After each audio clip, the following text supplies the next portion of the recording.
Have you ever been laughed at by your own family and realized, in that exact moment, that they had absolutely no idea who you really were?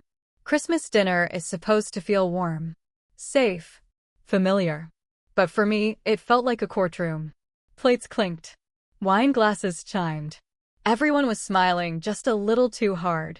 And at the center of it all was my mom, Linda, holding court like she always did. Loud, confident, proud of one child, embarrassed by the other. My sister Melissa had just bought a house. A big one. The kind with a driveway and a future. My mom made sure everyone knew. She repeated it. Twice. Then she turned to me.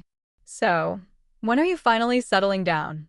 The table went quiet for half a second. Just long enough for every pair of eyes to land on me. Waiting. Judging. Expecting excuses. I could have defended myself. I could have explained. I could have shut it down. Instead, I smiled. Not a nervous smile. Not a broken one. A calm smile. Because while they were laughing at the version of me they invented, I was sitting there, hiding something that would make that room very uncomfortable. And I knew the moment I revealed it, nothing would be the same. Why does humiliation always come wrapped as a joke? It started casually. That's the thing. My mom didn't raise her voice. She didn't sneer. She smiled. The kind of smile that says I'm just kidding, unless you take it personally. She lifted her glass and said, "We're so proud of Melissa. Buying a house in this market? That's real stability." Melissa laughed, brushing it off, but she loved it. You could tell. Her grin lingered just a second too long. Then my mom turned toward me, head tilted, eyes sharp. "And Evan," she said, drawing out my name, "you're still figuring things out, right?" A few chuckles around the table. An uncle nodded sympathetically. Someone else offered advice I didn't ask for. Move back home. Try something safer. Settle down already. It felt like being examined under bright lights. Every pause, every silence, interpreted as failure. Here's the strange part though. I wasn't embarrassed. I watched them talk about me like I wasn't there, and instead of heat rising in my chest, there was calm. A quiet certainty. Like standing on a ledge knowing there's solid ground beneath your feet, even if everyone else thinks you're about to fall. So when my mom laughed and said, "We're just worried about you," I smiled again. Because what they didn't realize was this wasn't the first time they'd underestimated me. It was just the last time before they found out why. Ever notice how families decide who you are and never bother checking if it's still true? To them, I was the unfinished one. The cautionary tale. The guy who never quite launched. My mom loved labels. Melissa was the achiever. The planner. The proof that her parenting worked. And me? I was the question mark she'd circle every holiday. What they didn't see was how comfortable they'd gotten with that version of me. Every time I changed jobs, it became Evan can't commit. Every time I kept my life private, it turned into Evan has nothing going on. Silence to them meant emptiness. But silence was the cover. The space I needed. Here's the contradiction that still makes me laugh. The more they underestimated me, the easier it became to move without interference. No opinions. No advice. No sabotage disguised as concern. While they debated my future at dinner tables, I was quietly building one they weren't invited to comment on. That night, my phone buzzed in my pocket. I didn't check it. I already knew what it said. I felt the weight of my keys press against my leg when I shifted in my chair. A small thing, but grounding. My mom leaned closer and whispered, "You know we just want what's best for you." I smiled again. Because the truth was, I'd already given myself exactly that. And if I said one more sentence, the myth they'd spent years believing would collapse instantly. Have you ever noticed how a smile can scare people more than anger? Mine did. At first, my mom thought I was embarrassed. That's what she expected. Shoulders slumped. Eyes down. A forced laugh. But when I kept smiling, calm, steady, unbothered, something shifted.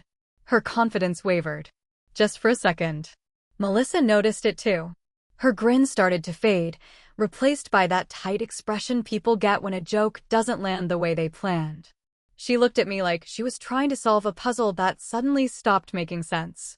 Because here's the thing. People can handle excuses. They can handle defensiveness.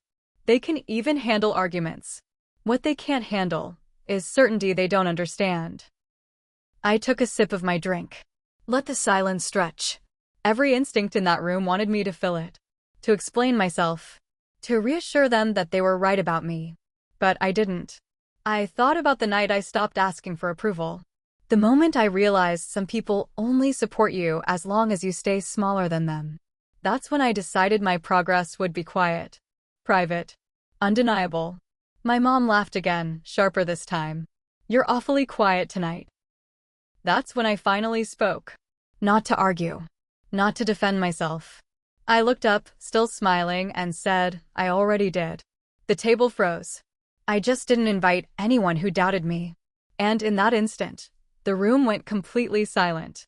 Have you ever felt silence get so loud it makes your ears ring? That's what happened next. No laughter. No comments. Not even the clink of silverware. Everyone just stared at me like I'd spoken in a language they didn't recognize. My mom blinked once. Twice. Like her brain was buffering. Melissa's smile vanished completely. Gone. Replaced with confusion and something closer to panic. What do you mean? My mom finally asked. Her voice wasn't playful anymore. I didn't rush my answer. That part mattered. I let the moment breathe. Let the weight of it settle. Because when you rush a reveal, people find ways to dismiss it. I said calmly, I settled months ago. Melissa scoffed, but it sounded forced. Settled how? I shrugged. Casual. Almost bored. I bought a place. That landed harder than I expected.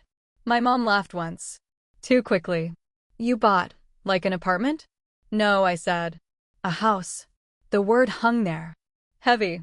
I watched the math start running in their heads. My job. My timeline. Their assumptions. None of it added up. It's paid for, I added. Not bragging. Just stating a fact. Now my mom wasn't smiling at all. She leaned forward, eyes locked on mine, and asked the one question she never thought she'd have to ask me. Since when? And that's when I realized this conversation was about to flip completely. Why does success only count once it shocks the people who doubted you? I told them when. Not every detail. Just enough. Years ago. Slowly. Quietly. While they were busy tracking Melissa's milestones, I was tracking discipline. Savings. Sacrifice. I didn't announce it because I didn't need applause to keep going. The room felt different after that. Smaller somehow. My mom leaned back, arms crossed, recalculating everything she thought she knew about me. Melissa avoided eye contact. No one asked follow-up questions. And that's when it hit me, this wasn't about the house. It was about control. They were comfortable when they thought they understood me. When they could explain me. Label me. Manage expectations. The moment that story broke, so did their authority over it. Here's the part that surprised even me. I didn't feel proud. I didn't feel vindicated. I felt free. I finished my drink. Thanked everyone for dinner. And when I stood up to leave, I realized something important. Some wins don't need witnesses. Some doors only open when you stop dragging doubt in with you. So let me ask you, who are you still explaining yourself to? And what would happen if you didn't? Because sometimes the strongest move isn't proving them wrong. It's letting them find out, when it's already too late to matter.